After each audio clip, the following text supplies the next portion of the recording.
નમસ્કાર ખેડૂત ભાઈઓ, અમૂલ બામણીયા ઓફિશિયલ ચેનલમાં તમારું સ્વાગત છે મિત્રો ખેડૂત મિત્રો, આપણે આ સમયની અંદર ફેબ્રુઆરી મહિનો બેહવાની તારીખ છે, એટલે ફેબ્રુઆરી મહિનો આજથી બેહી પણ ગયો છે મિત્રો ઉનાળુ તલ છે, ઘણા ખેડૂતો અત્યારે વાવતા હશે. અને મિત્રો ઉનાળુ તલની ખેતી એ અગત્યનો એક પાક છે અને ભારતમાં તે ખૂબ જ અગત્યનો તેલબિયા પાક છે. ખૂબ જ સારી પૌષ્ટિક અને ઔષધિ ગુણ ધરાવતો પાક છે.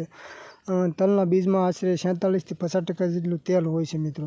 તેલ તે રાંધણ તરીકે અને સૌંદર્યના પ્રસાધનો બનાવવામાં કામ આવે છે મિત્રો. તલનું ઉત્પાદન ભારતનું સ્થાન આગળ સ્થાને છે મિત્રો. અને તલ છે તે 80 થી 90 દિવસે પાક થતો તૈયાર છે અને ઓછા સમયમાં ઓછા પાણીએ થતો પાક છે મિત્રો. અને તલની જો વાત કરીએ તો મિત્રો, તલના સારી જમીન જોઈએ તો એ વધારે માફક આવતી નથી. ગોરાળું, બેસન, મધ્યમ કાળી જમીન વધારે માફક આવે છે મિત્રો. અને વધારે પડતી ચીકણી કે સારી જમીન હોય તો પણ તેને માફક આવતી નથી.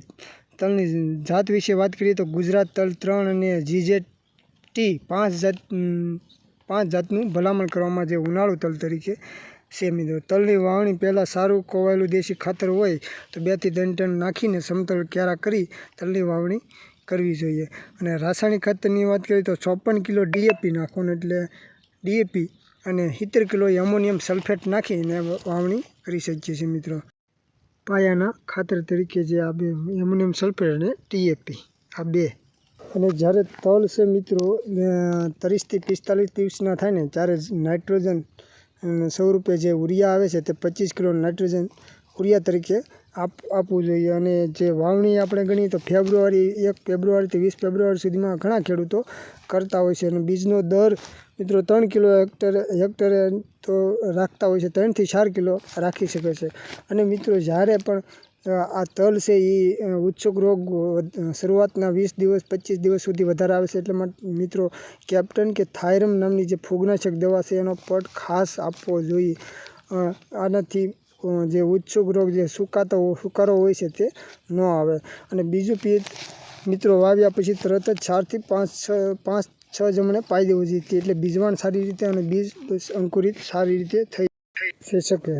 અને બીજા ખેડૂત મિત્રો 8 થી 10 દિવસે આપવાનો હોય છે. અને તલને ઉચ્છુક રોગ થડનો સુકારો રોગ માટે જો આવે તો મિત્રો કોપર ઓક્ઝીક્લોરાઇડ જે 50% વેટેબલ પાવડર આવે છે તે 40 ગ્રામ 15 લીટર પંપમાં નાખી અને છંટકાવ કરવો. અને બીજો છંટકાવ 15 દિવસે કરીને, અથવા મેન્કોજેબ જે 75 વેટેબલ પાવડર આવે છે તે 26 ગ્રામ 10 લીટર પાણીમાં ઓગળીને છંટકાવ કરવો. આનાથી સુકારો છે તે ઓછા પ્રમાણમાં આવી શકે છે. અને જમીનજન્ય રોગ હોવાથી પાકની ફેરબદલી પણ કરવી જોઈએ મિત્રો, કેમ કે આ રોગ છે જમીનજન્ય રોગ છે. વધારે પડતો તલમાં સુકારો હોય તો પાણી સાથે પણ મેન્કોજેબ દવા આવે છે, પાણી સાથે પાવું અને 1 થી 2 વાર પાવું, એટલે આ રોગ આવતો અટકે છે. અને જે કોપર ઓક્ઝીક્લોરાઇડ આવે છે મિત્રો, તે તલના પાનનો કોકરવા રોગ, ગુચ્છપૂર્ણ રોગ, આ રોગ પણ આવે છે મિત્રો. તો આ જે લીલા તડતડિયા અને સફેદ માખી આવે તેનાથી થતો રોગ છે. આના માટે મિત્રો ઇમિડાક્લોપિડ 17.8 SL જે દવા આવે છે મિત્રો, તેનો છંટકાવ કરવાથી જેથી જે સુસ્યા પ્રકારની જીવાત આવે છે તે જે ગુચ્છપૂર્ણ રોગ તે ન આવે. અને આને લીધેથી ફેલાય છે. અને જો ગુચ્છપૂર્ણ રોગ હોય તો ખેતરમાં લઈ ખેંચીને તેનો નાશ પણ કરવો.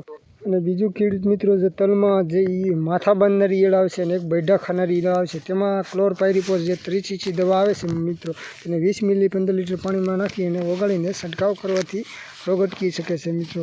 આ ત્રણેય દવાનો કોમ્બિનેશન ઇમિડાક્લોપિડ, ક્લોરપાયરીફોસ અને જે કોપર ઓક્ઝીક્લોરાઇડ એનો છંટકાવ કરતો રહે, એટલે ફૂગનાશક, કીટનાશક અને સુસ્યા પ્રકાર જીવાત સામે રક્ષણ મળે. બીજી માહિતી છે મિત્રો તે બીજા વિડીયોમાં આવશું. ચેનલને સબસ્ક્રાઈબ કરજો અને લાઈક કરજો, જેથી કરીને બીજું નોટિફિકેશન તમને મળે મિત્રો.